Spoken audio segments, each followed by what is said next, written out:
Raising athletes, the things that causes all dads to go bald and moms to buy minivans, empowering parents to help their kids succeed. Raising athletes is a big responsibility. And as a parent, especially if you're like listening to the show or watching the show, you're here because you care about learning more information that can help your kids succeed or help you succeed in raising them. And that's why you're here. So you got this investment there and it makes sense. And there's a subject, listen, it's been talked a lot about.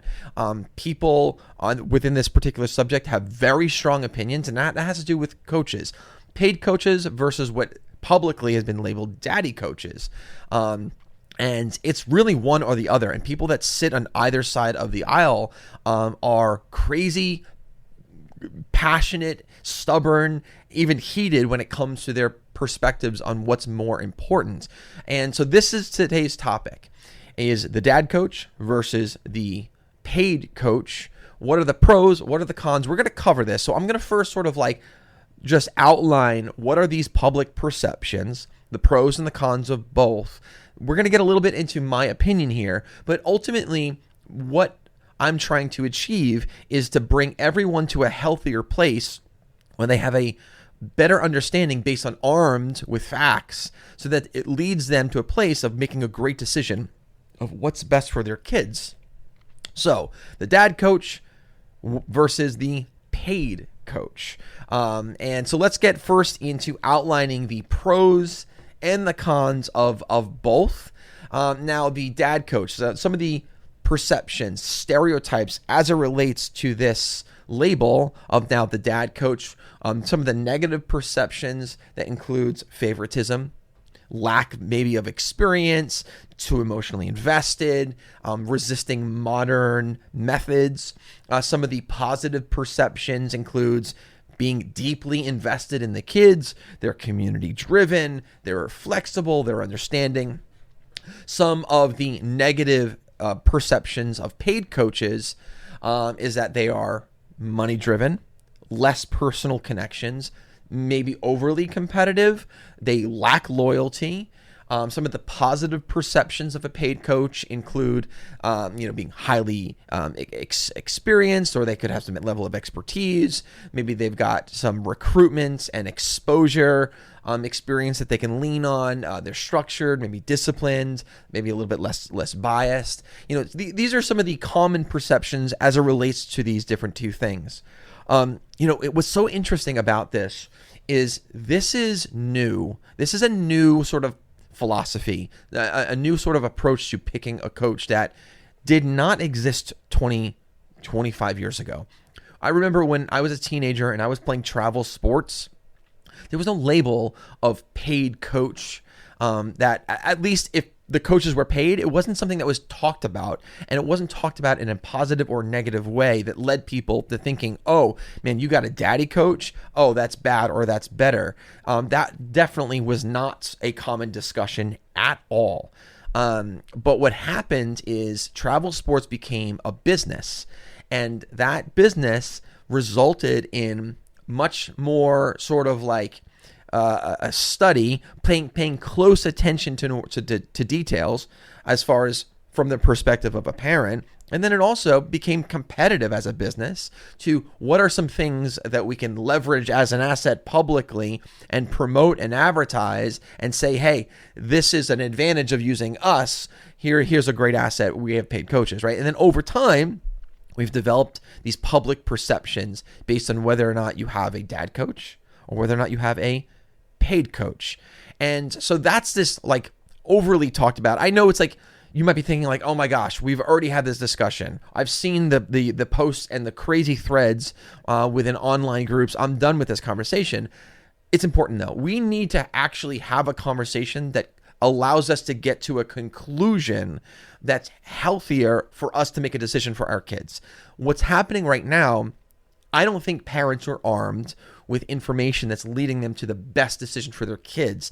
I think they're being led to a decision based on public perception and based on the hidden agendas of people that have been pushing this over the years. So that leads parents to a very dangerous position to make a decision based on what they're reading or hearing. So that's why we're going to have a conversation. And Ultimately, that's the mission of this podcast. The mission of this podcast is having this incredible conversation with parents so that we're armed to make great decisions for our kids, so that we can be better mentors and guide them to whatever it is they're trying to get out of athletics. Remember, that's different for everyone. There's no one-size-fits-all process. And so we got to figure out what's best for our kids. And I don't want us to be necessarily so influenced by what's out there because, again, like I said before, there could be a hidden agenda there that is, laced into all of these things that they're pushing you. So be careful. And that's what we're going to be talking about today. That's why this coaching situation is important. Paid coach versus this daddy label coach. What is better? Is there a best? And so that's what we're going to be doing now. And so let's get back to the stereotypes as it relates to the differences between those two things, and see if maybe we can arrive to that by default of this discussion before I start injecting my own personal opinion here. And listen, like everyone else, I also have a very strong opinion as it relates to this particular subject. Now, for the positive and the negatives of the daddy coach, let's talk about that first. And the first one, and there's really two main ones here, and then we'll discuss some other ones, but the two main concerns that people have as it relates to daddy coaches, and they create this they attach this absolute perception when it comes to all dad coaches, which is an unfair label. You can't attach that absolute there, but number one is favoritism. And then number two is they're unqualified and they lack of experience. If they're a dad, therefore, right, they do this weird Pythagorean theorem, and they're like, well, if it's a dad coach, that means that they must be playing favoritism and that they must be unqualified. And that is an untrue statement. You can be a dad and also be a great coach. But there's an understanding there. Why? Because there has been situations where dads have coached, dads are coaching, and where it's clear that they're playing favoritism, where maybe it's clear that they're in the position and they're not really qualified to be there. And so just because that does happen doesn't mean that that's what happens all of the time. So it's important to make that distinction right there. Now, we have to also be an understanding of why that is. Why is there a team coached by a dad who's unqualified? Well, if you do a little digging and respectfully, have these conversations, you might find maybe that team or that organization has kids that really want to play, but they simply don't have the coaching resources. They don't have people who are in a position, who are experienced that can coach. But here was a great dad, loves his kid, loves the community, loves the kids, doesn't want to fold the team. They want to continue creating the opportunity. So what does this dad do? What maybe the other ones weren't able to do. He steps up and says, you know what? I might not be qualified, but I will be present. And for that situation, that's great because, again, no two kids are the same. They all have different journeys, right? Some of them, their path, they're trying to play in college, they're trying to go play professionally, right? And other kids, they just want to play with their friends. So number one is being honest and realistic and more self-aware about the situation. And if the situation is you have a group of kids that just want to play with each other, with their friends, and they want to continue, and you don't have any experience of coaches, well, guess what? Why is the option to eliminate that team simply because you don't have a qualified coach? If that's the only available option, here's my vote. Have the team.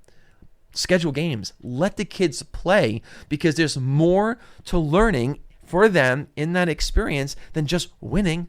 There's so much more to learn that as maybe an invested dad or an invested mom who's present in that situation, you're just simply now creating an opportunity. So we can't be so quick to jump the gun here and attach an absolute saying, oh, it's a dad coach, he is unqualified, this is a terrible situation. Well, let's dive a little bit deeper into this particular situation to learn about it, because no two things are the same, and that's an unfair stereotype that you're attaching to that without understanding the full situation. Now, as far as favoritism, here's a tough thing, and we can have a long discussion. This could be a whole podcast series, but I'm just going to very quickly touch on this. Does it exist? Yes. Is there a thing called nepotism? Yes, that's why there's a word in the dictionary for it, right? It happens.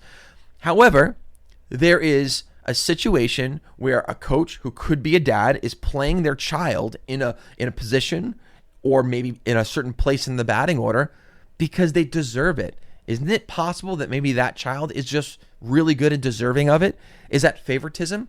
No. But publicly, because we decide to attach these general rules of thumb, if they're a dad, they're playing favoritism, therefore their kid doesn't deserve it. Well, we've already gone down this bad road. We're already down this rabbit hole where we're not going to arrive to a healthy conclusion, because there are situations where maybe the child is deserving of that position. So we've got to, remember, I said this before, be honest and more self-aware about the situation.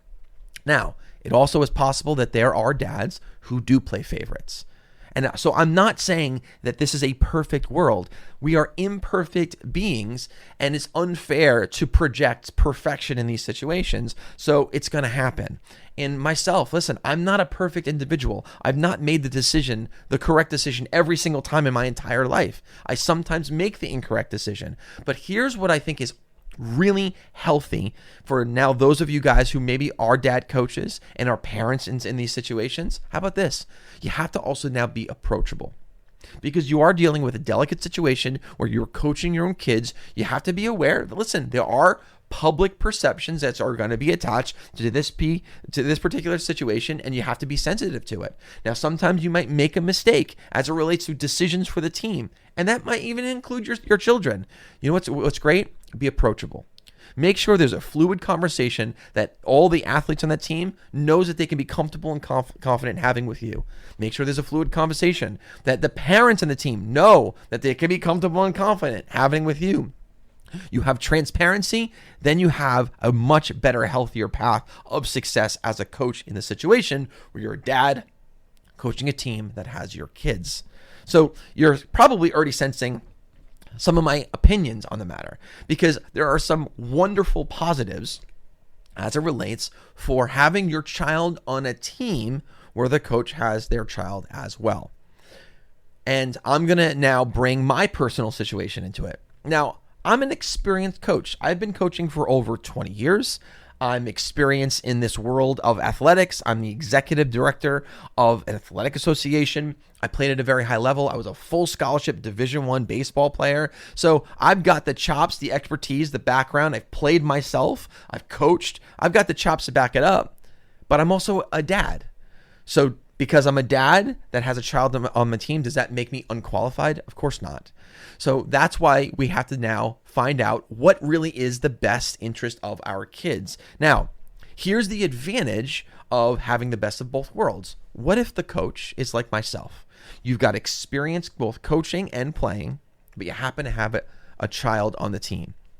In my opinion, this is the best possible situation for you to choose for an opportunity for your kid to play on a team. And this, I know that's like, man, risking an arrogant statement, but I'm going to back it up. Now, for kids that are play on the teams that I coach, that also one of my kids are playing on, they're going to benefit from the fact that I'm personally invested into this team because my child's there. I'm going to want the very best for my kids in every aspect of that world. So, So that means any kid on my team is going to benefit from that. Added resources, extra time. I'm going to invest in creating an environment that benefits my kids, which means it benefits all of the kids. The entire team becomes family, and they get to benefit from that because the environment is good. Athletics, almost all sports, and not all, so there's a different discussion for things like tennis and whatnot, right? But for most sports, in this case, I'm talking about, let's say, baseball and softball, it's a team sport. There are 9 people on a field contributing to the outcome of a game, which means you need to, as a coach, invest to all of the kids on the roster because they're contributing to that outcome. So if you want the best for your kids, that means you're creating a good, strong, successful environment. All of the kids. The tide rises for all ships, which is why you have to invest in absolutely everyone and into the situation. So if you're on one of my teams, you're going to benefit from that. Now, doesn't it sound like a situation that you would want your kids to be in on a team where you've got experience but now also a dad who happens to be a coach, they're going to get that extra attention. Now, here's also a little bit of sort of, we'll call it proof of concept. The paid coach is there to do a job. When you have a job, you have your job description, you've got your time commitments, and you're going to perform to the best of your abilities the duties and responsibilities of that job description, which means that's why there's a little bit less loyalty, because there is a paycheck involved. However, when there's a paycheck involved, there is also an expectation that they're going to perform at a very high level. So there is a benefit to that. So I'm not saying paid coaches are bad. I'm saying, listen, paid coaches are great. It allows you to zero in and maybe target certain people who are experts in aspects of that particular sport or that particular game that you can bring in that maybe you as a coach, you can't maybe offer. Now, here's a great example. Is, let's say you're coaching a team and you were, the starting shortstop for a D1 program, and you were a phenomenal middle infielder, and you hit in the front of the order, right? And you were a righty, okay? And you weren't a pitcher though. So maybe you can offer this incredible insight on different aspects of being an infielder, of being a great hitter, base running, but you can't offer that same level of high-end knowledge as a pitcher. So what do? So you bring in a paid pitching coach to offset and supplement. That's amazing, right? That's a great environment where everything's working in tandem, and now you're getting the best of both worlds. So there's great advantages of paid coaches. There's great advantages of dads who happen to be coaches. And are there sometimes situations that are not perfect? 100%. But that shouldn't lead us to create these absolute stereotypes that move us away from any one of those directions. And that's what brings us to current. What has happened publicly is that organizations, because it's become a business over the last 20 years, organizations have put down their list of their sales pitch list, which is the list of assets and valuable things that their organization has that are differentiators of what they can do for your kid that maybe other organizations can't. And they list this out to try to attract new kids and new talent. Now, this list of things, it doesn't make it wrong. These list of things are great things. These list of things, but also are things that most organizations are actually doing, right? Most organizations are having multiple practices a week. And as they get older, they're incorporating strength and agility training. They're having separate pitchers and catchers workouts. Most organizations, especially for the older teams as they get older in high school, are starting the recruitment process of making families aware of the different college camps, the college workshops, the college showcases. They're pointing them in that direction, right? Most of them are doing these things. So I think up to parents, we have to stop just reading and believing and then acting on it. For example, stay away from any team that has a coach that's a dad and only pursue teams that have paid coaches. That type of absolute is going to lead you into a dangerous situation where ultimately you're risking having a bad experience because you made a decision on something that is not true and is not applicable to you. Instead, you need to be able to identify what is important to you and to your child and then make a decision on that. Some of the first things that are important for you and your child's athletic journey is, number one, being honest about their skill and being realistic about their age. That's the first thing that we need to do. Where are they in their skill journey, and where are they in their passion journey as well? These young kids, you want to nurture the passion. You don't want to discourage them through burnout, especially when they're young. So being on a team that maybe is just average, but their friends are on that team, and man, your child just looks forward to going to every practice, looks forward to going to every single game, even though maybe they even lose most of the games. Let me tell you something. That's okay, because guess what you're doing there? You're nurturing the passion so that now they can mature as an athlete, because they're going to stick with it. They're going to want to practice more. They're going to want to play more. By default, time weeds out kids that want to do it and are skilled to do it, and then kids that don't want to do it anymore because maybe they're not skilled or there's some other reason. Let that process happens naturally, in sort of the ages of between 10 and like 13, 14 years old. That'll happen naturally. Let that happen naturally. In the beginning, let kids love the sport. Trust me, if they love the sport, they will want to play the sport. They'll want to practice the sport. That's so very, very important. And then the other thing is being honest about the skill of your child. Is we have a tendency as parents to have these big, ambitious dreams. I have big, ambitious dreams for my kids as well. I also have to be honest about who they are, what they want to do, and their skill level, so that the experience that I place them in, these situations that I place them in, yes, it's challenging, but also gives them the best chance of success in that moment. We've got to be self-aware enough about our kids and their journey and where they are, so that we're putting them in good, healthy environments.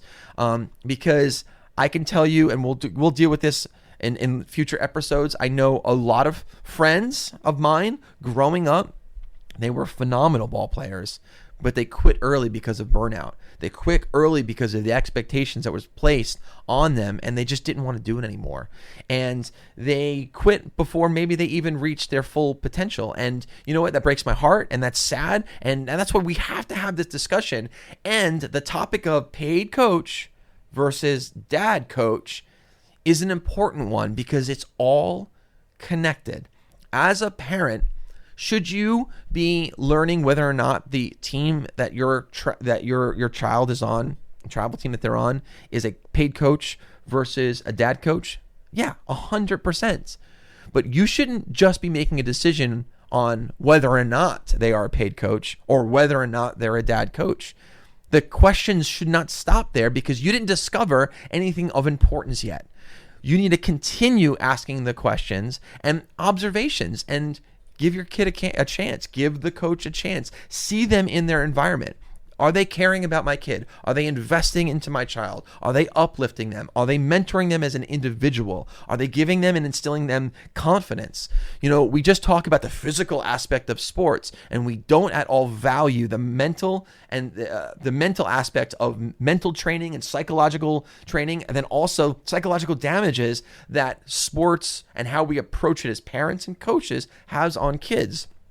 And that's something that we need to be educated more on, and understanding that that's a variable. Whether or not they're paid is not as big of a variable as you would think. So don't drink the Kool-Aid. Don't just give into the sales pitch of, you got to find a paid coach. Oh, come to our organization. We're all paid coaches. That doesn't mean that they're good. That doesn't mean that they're experienced. That doesn't mean that they're skilled. That does not mean they're going to invest and care about your kid. But it also doesn't mean that they won't. That's why you have to continue asking the appropriate questions. What's important for your kid? Ready? Number one, depends on how old they are. Number two, what is their skill level, and being honest about that. And number three, what are their goals?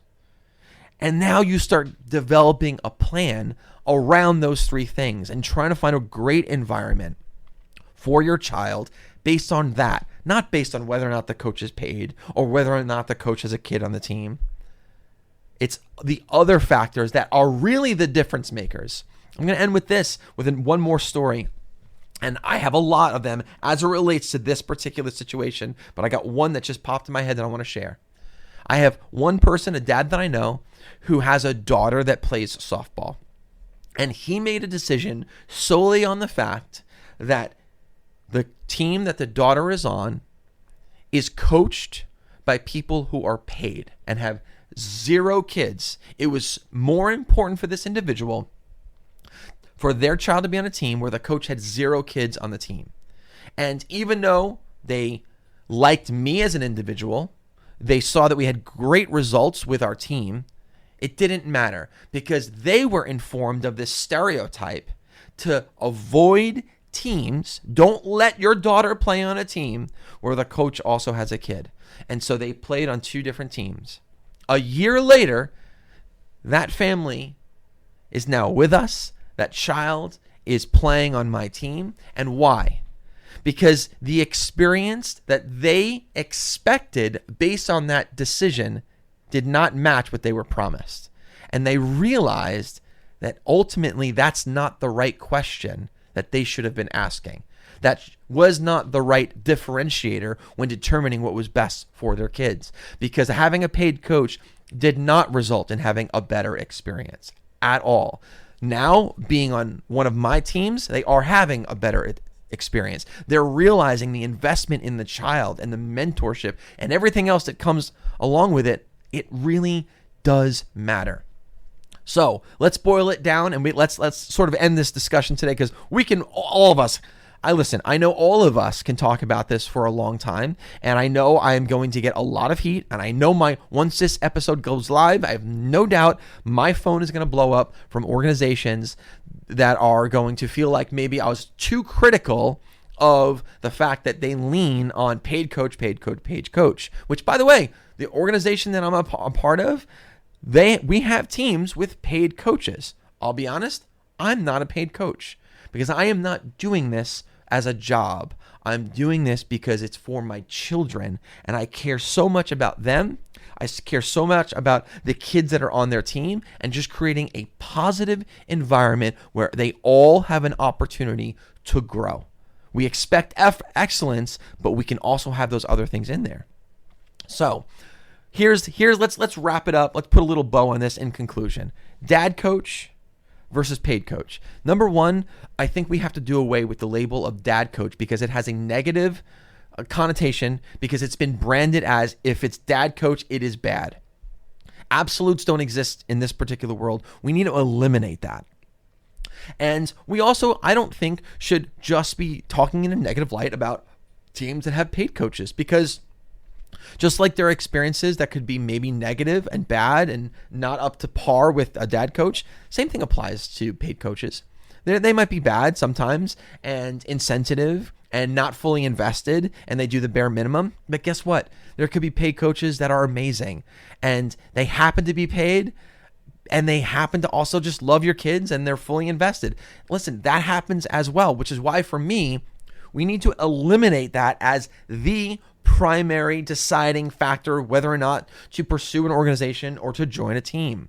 That could be one question, but it can't be the question. We need to get to a healthier place where we're eliminating that as the variable. We've been guided, and fraudulently been guided to think that that is the only thing that matters when determining what team your child should be playing on.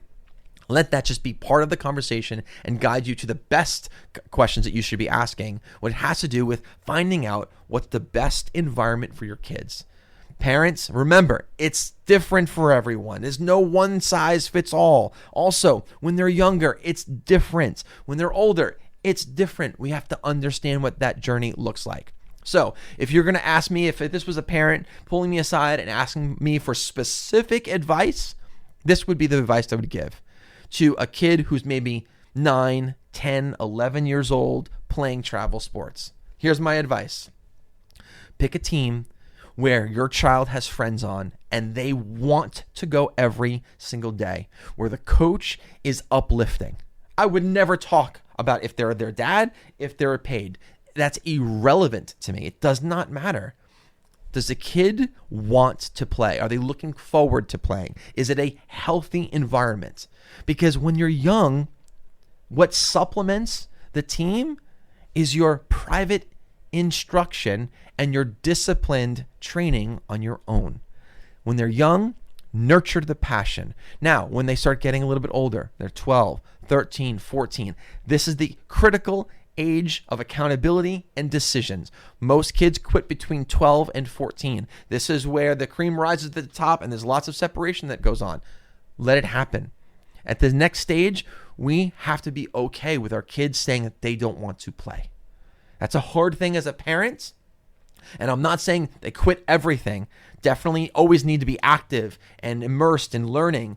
But if they say, listen, baseball's not my thing, or field hockey is not my thing, I'd rather be doing this. As a parent, we have to then have that discussion with them and be okay with that. Now, as they get older, now they're in high school. Now this becomes really important. What they do is important for the next steps. The conversation has to be, hey, are you just playing for today? That's okay. Or are you playing for tomorrow and you want to play in college or beyond? Then you got to start making decisions based on what environment helps to develop the skill so that they can now be discovered by the public. There's a whole method to that. And guess what? Notice I didn't say paid coach or dad coach, because it doesn't matter. What matters is finding an environment that encourages that type of situation, so you get the result ultimately and leads you to a best position of making a healthy decision for our kids. Paid coach, daddy coach, for me, I don't care about the labels. It doesn't matter if you're paid $1 zillion or you're paid no dollars and you have a kid in the team. What matters most to me is, are you going to help my kid love the sport? Are you going to invest in my kid and make sure it's a positive experience? And are you going to give them the tools and the resources so that they can be successful? Let's start there, and then we can grow it out, because it shouldn't be put all on the coach. It should not be put all on the organization. There's also some accountability there as well. And that's what we're going to be talking about in future episodes, is what should kids be doing on their own that's not the responsibility of the coach, not the responsibility of the team. What are they responsible for doing on their own to help them get to the next level? That's going to be our next discussion. That's a great one. That is a great one. I'm looking forward to that. I hope this offered some value. If I highly offended you, well, I'm sorry, and you can reach out to me anytime you want, and let's have a discussion and let's talk it out. I'd love to listen. I want to know your perspective. Did I miss something here?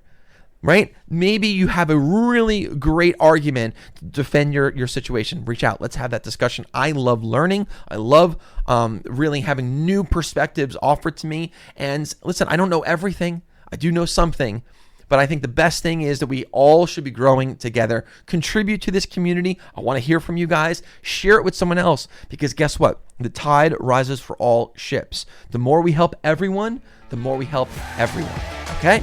So guys, thanks for tuning in to Raising Athletes. We'll see you next time. Take care.